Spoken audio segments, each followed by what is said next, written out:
This week on Valley Ag Weekly, we've headed up to Vermilion County, and joining me is Nikki Royer, and we're here at Royer Farms. And Nikki, it's that time of year.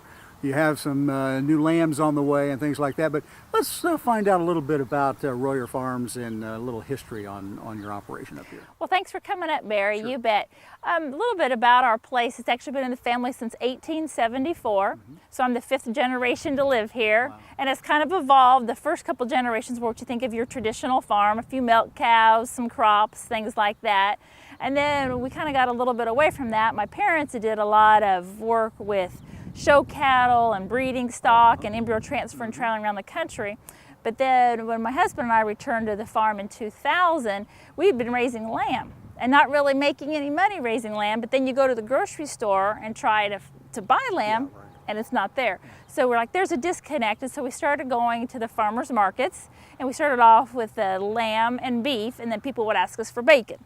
And we'd say, well, that comes from pigs. We don't have pigs. But the great thing about the farmer's market is you get the direct feedback and interaction with your end customer. So we added pigs, and then they wanted some chicken too, so then we've added chicken. So yep, we have baby lambs. The mothers back here are expecting probably within the next 10 days. We have baby lambs on the way, and then we've got our pigs, and we have about 60 head of cattle, and then we actually they're 2 weeks old now, the baby chicks. Okay.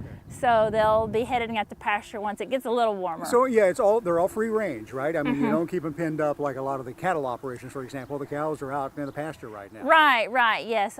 We want everything, whether it be the lamb, the beef, the pork, or the chicken, to be out on the pasture. That way they get plenty of space, they get the grass, sunshine, and it helps reduce, and actually for us, we don't really use any antibiotics at all or those type of things, just letting the animals be out in the free state. Is there a difference in the taste of the meat from a free-range animal?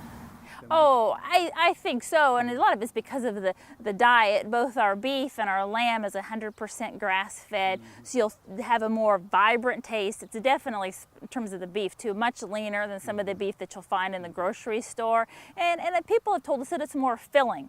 They don't have to eat as much because it's like real food and it's calorie dense, so they don't have to eat as much to be filled up. And you can definitely tell a difference in the chicken. It's more moist, and actually the skin of the chicken when you're getting ready to cook it is actually a golden yellow, because the chickens eat so much grass. The beta carotene in the grass makes their skin yellow.